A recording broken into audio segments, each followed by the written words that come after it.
วัสดีครับมาอยู่กับช่องวิวทีวีอีกเช่นเคยนะครับอันนี้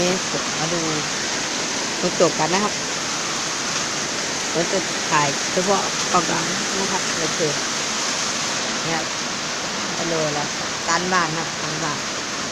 ไว้ก่อนจุดก่อนอยู่โรงเรียน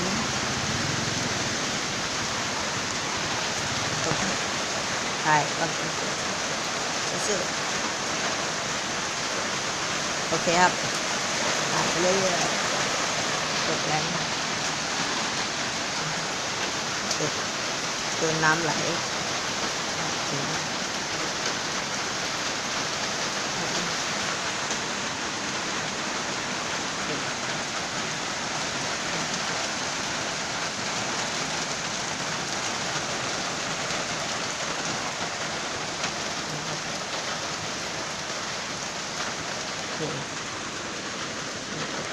มันติดแรงมาก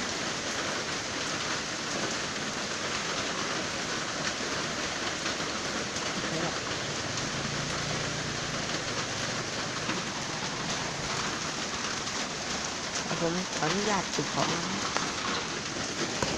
จงก็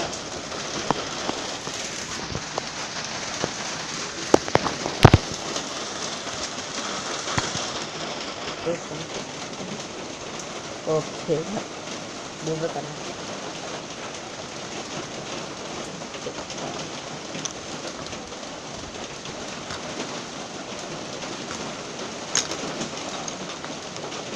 แล้วก็ต้องเก็บสภาพติดของ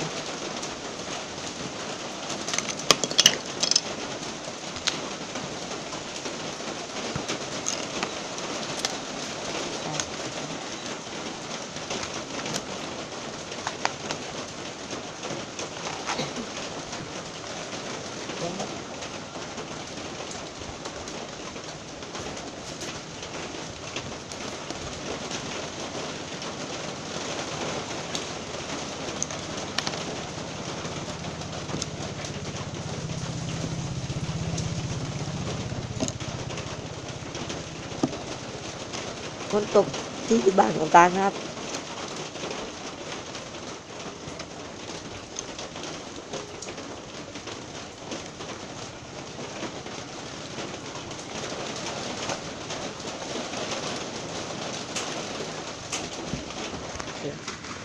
ผมไม่อยากจะวัดกันบ้านนะครับว่ามันสวยแค่ไหน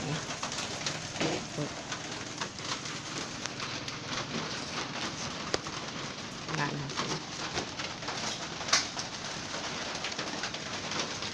มันไม่ค่อยชัดนะครับงานเรื่อง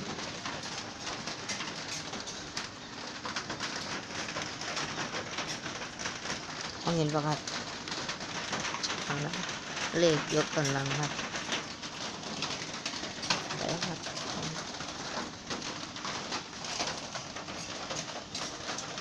สวยงาม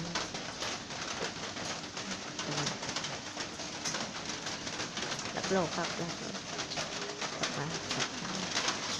โอเคแล้ว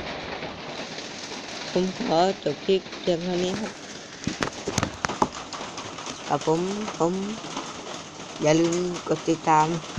ช่องเคนทีวีและช่องเว็บทีวีครับอย่าลืมกดไลค์กดแชร์และกด Subscribe ให้ผมด้วยครับขอบคุณครับ